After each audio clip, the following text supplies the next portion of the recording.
Hi, ಎಲ್ರಿಗೂ ಸ್ವಾಗತ. ನಾವಿವತ್ತು ಅಂಗನವಾಡಿಲಿ ಕೊಡೋ ಹಾಲು ಪೌಡರ್ನ ಯೂಸ್ ಮಾಡಿ ಸ್ವೀಟ್ ಹೇಗೆ ಮಾಡೋದು ಅಂತ ನೋಡೋಣ. ನಾನು ಈ ಸ್ವೀಟ್ ಮಾಡೋದಕ್ಕೆ ಒಂದು ಕಪ್ನಲ್ಲಿ ಅರ್ಧ ಕಪ್ನಷ್ಟು ಸಕ್ಕರೆನ ತಗೊಂಡಿದ್ದೀನಿ. ಅದನ್ನು ನಾವಿವಾಗ ಒಂದು ಮಿಕ್ಸರ್ ಜಾರ್ಗೆ ಹಾಕ್ಕೊಳ್ಳೋಣ.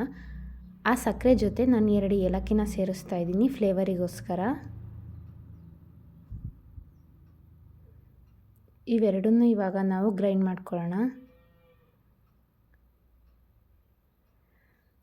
ನಾವು ಸ್ವೀಟ್ ಮಾಡೋಕ್ಕೆ ಯೂಸ್ ಮಾಡೋ ಅಂಥ ಪಾತ್ರೆಗೆ ನಾವೇನು ಸಕ್ಕರೆ ಮತ್ತು ಏಲಕ್ಕಿನ ಪೌಡರ್ ಮಾಡಿದ್ವಿ ಅದನ್ನು ಸೇರಿಸ್ಕೊಳ್ಳೋಣ.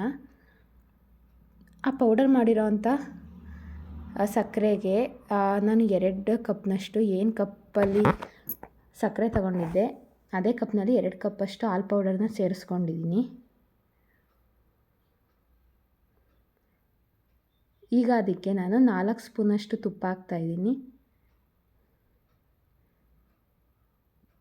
ಅರ್ಧ ಬೌಲಷ್ಟು ಸಕ್ಕರೆ, ಅದಕ್ಕೆ 2 ಬೌಲಷ್ಟು ಹಾಲು ಪೌಡರ್ನ ಹಾಕಿ ಅದಕ್ಕೆ 4 ಸ್ಪೂನಷ್ಟು ತುಪ್ಪ ಹಾಕ್ತಾಯಿದ್ದೀನಿ.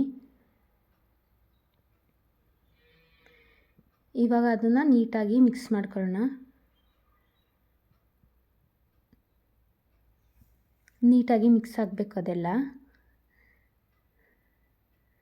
ಈಗ ನೀಟಾಗಿ ಮಿಕ್ಸ್ ಆದಮೇಲೆ ನಾವೊಂದು ಪಾತ್ರೆ ತಗೊಂಡು ಸ್ಟವ್ ಆನ್ ಮಾಡಿ ಇದನ್ನು ನಾವು ಕೆಳಗಡೆನೇ ಮಿಕ್ಸ್ ಮಾಡಿಕೊಂಡು ಆಮೇಲೆ ಬೇರೆ ಪಾತ್ರೆಗೆ ಇದನ್ನು ಸೇರಿಸ್ಕೊಳ್ಳೋಣ.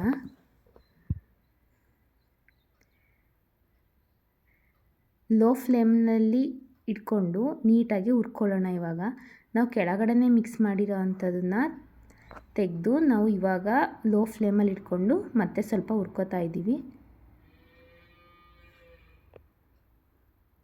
ಈಗ ಹುರಿದಿರೋ ಒಂದು 2 ಮಿನಿಟ್ಸ್ ಅದನ್ನು ಹುರಿದ್ಬಿಟ್ಟು ಇವಾಗ ಅದಕ್ಕೆ ನಾನು ಯಾವ ಕಪ್ಪಲ್ಲಿ ಹಾಲು ಪೌಡರ್ನ ತೊಗೊಂಡಿದ್ದೆ ಅದೇ ಕಪ್ಪಲ್ಲಿ 1 ಕಪ್ಪಷ್ಟು ಹಾಲನ್ನ ಸೇರಿಸ್ತಾ ಇದ್ದೀನಿ. ಈಗ ಅದು ಗಂಟು ಬರ್ದಿರೋ ಥರ ನೀಟಾಗಿ ಮಿಕ್ಸ್ ಮಾಡ್ಕೊಳ್ಳೋಣ. ನಾವೇನು ಅದಕ್ಕೆ 4 ಸ್ಪೂನ್ ತುಪ್ಪ ಸೇರಿಸಿದ್ವಿ ಆ ತುಪ್ಪ ಎಲ್ಲ ಇವಾಗ ಬಿಡುತ್ತೆ ನೋಡಿ. ಪಾತ್ರೆಯಿಂದ ಆ ಹಿಟ್ಟು ಬಿಡ್ತಾ ಇದೆ ಇವಾಗ ಆಗಿದೆ ಅಂತ. ಯಾಕಂದರೆ ಪಾತ್ರೆಗೆ ಅಂಟುತ್ತಾ ಇದ್ದರೆ ಹಿಟ್ಟು ನೀಟಾಗಿ ಬಂದಿರಲ್ಲ. ಇವಾಗ ಹಿಟ್ಟು ಪಾತ್ರೆನ ಬಿಡ್ತಾ ಇದೆ ಅಂದರೆ ಅದು ಸರಿಯಾದ ಹದಕ್ಕೆ ಬಂದಿದೆ ಅಂತ. ನಾವಿವಾಗ ಅದನ್ನು ಒಂದು ಪ್ಲೇಟ್ಗೆ ತುಪ್ಪ ಸರ್ವಿ ಆ ಪ್ಲೇಟ್ಗೆ ಇದನ್ನು ಟ್ರಾನ್ಸ್ಫರ್ ಮಾಡ್ಕೊಳ್ಳೋಣ.